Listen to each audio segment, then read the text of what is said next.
Hello, I'm Stephen Coprins, Managing Partner of Coprins Law, LLC. And today I want to discuss an important case involving the concept of affiliation as applied to close family members. In a recent case, businesses controlled by two brothers were presumed affiliated under the SBA's affiliation rules. In its size determination, the SBA Office of Hearings and Appeals held that a contractor was affiliated with companies controlled by its largest owner's brother, even though the companies themselves had only minimal business dealings. SBA OHA's decision highlights this familial relationship affiliation rule, which can often trip up even sophisticated government contractors. But the decision, which was based on a March 2016 size determination request, did not take into account changes to the regulation in question. Those went into effect a few months later. OHA's decision is Quigg Brothers, Inc., and if you want to look it up yourself, on the SBA's website, the SBA docket number is SBA number SIZ 5786. That's SIZ-5786. It's a 2016 case. And it arose from a HUB Zone program application submitted by a company called Quigg Brothers, Inc. On March 30th, 2016, as it was processing that application, the HUB Zone Program Office asked that the SBA Area Office, which conducts size reviews, conduct a size determination on Quigg Brothers to determine whether the company was actually a small business in its primary NAICS code, which is a requirement for the HUB Zone program. That NAICS code is 237310, the Highway, Street, and Bridge Construction NAICS code. After its review, the SBA Area Office determined the Quigg Brothers was owned by 6 individuals, all of whom were related. The two largest shareholders were John Quigg and Patrick Quigg. The SBA Area Office determined that all 6 of the owners, including John and Patrick, controlled Quigg Brothers. The SBA then proceeded to examine potential affiliation between Quigg Brothers and various other entities. Now, this is relevant here, and there are a lot of companies that were considered in this decision, but I want to focus on a certain relationship here. So this is relevant to what I'm talking about. William Quigg, who's the brother of John and Patrick, controlled 3 companies. William controlled a company called Root Construction, Inc., which was known as RC in the decision, Barrier West, Inc., abbreviated in OHA's decision as BW, and a company called Cottonwood, Inc. So William controlled RC, BW, and Cottonwood.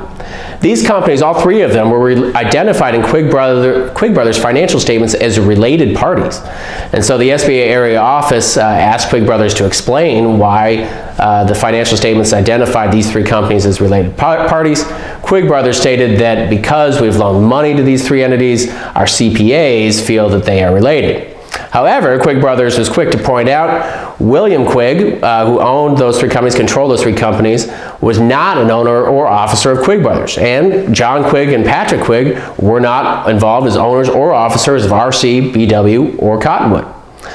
Despite that, the SBA Area Office issued a size determination finding Quigg Brothers to be affiliated with a variety of other entities, including RC, BW, and Cottonwood. The SBA Area Office explained that companies controlled by close family members, which include brothers, are presumed to be affiliated under the SBA's affiliation rules.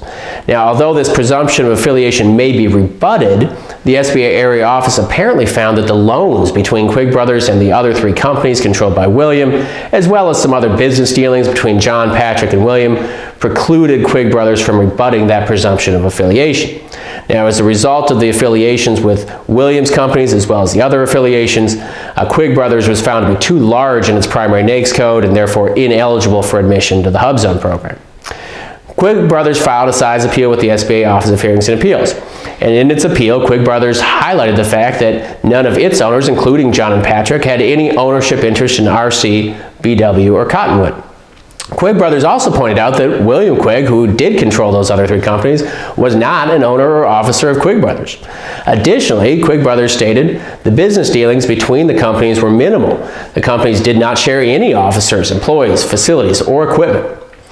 Well, the SBA Office of Hearings and Appeals, OHA, wrote, again, that SBA regulations create a rebuttable presumption that close family members have identical interests and must be treated as one person. A company that's being challenged, its size is being challenged, can rebut the presumption, but only by demonstrating a clear line of fracture, what the SBA calls a clear line of fracture between the family members. In this case, OHA said, the Area Office correctly presumed that William Quigg shares an identity of interest with his brothers and afforded Quigg Brothers several opportunities to rebut the presumption. However, OHA continued, the record reflects various business dealings between the brothers and their respective companies, including both contracts and loans, as well as joint investments in 2 other companies. These circumstances, OHA said, quote, undermine Quigg Brothers' claim of clear fracture, as OHA has recognized that where there is financial assistance, loans, or significant subcontracting between the firms, and whether the family members participate in multiple businesses together are among the criteria to be considered in evaluating whether a clear fracture exists, end quote. OHA also found that the SBA area office did not err by failing to undertake a company-by-company analysis to determine whether Quigg Brothers was affiliated with each of the individual companies controlled by William Quigg. So what OHA said was it was appropriate once the area office determined that William Quigg shared identity of interest with his brother to simply affiliate Quigg Brothers with all three companies controlled by William Quigg without separately analyzing whether Quigg Brothers had done significant business with each of those companies. Citing its own prior decisions, OHA wrote that, quote, if a challenged firm does not rebut the presumption of identity of interest between family members, all of the family members' investments are aggregated. So OHA upheld the SBA area office's size determination and denied Quigg Brothers' size appeal. Now, in Quigg Brothers, the size determination request came in March 2016. So OHA applied the SBA's then existing rules on family relationships. Those rules had been in place for many years, and those are the rules that guided OHA in previous decisions that were referred to in this case. It is worth noting, however, that the SBA adjusted those rules in a rulemaking that was effective later, June 30th, 2016. The SBA's affiliation rule regarding family relationships now states, and I'll just read it here, firms owned or controlled by married couples, parties to a civil union, parents, children, and siblings, which would, of course, include the Quigg Brothers, are presumed to be affiliated with each other if they conduct business with each other, such as subcontracts or joint ventures, or share or provide loans, resources, equipment, or locations, or employees with one another. This presumption may be overcome by showing a clear line of fracture between the concerns. Other types of familial relationships are not grounds for affiliation on family relationships. So the plain text of the new rule suggests to me, at least, that unlike in Quigg Brothers and prior SBA cases, the primary focus of the regulation may now be on the businesses and not the family members.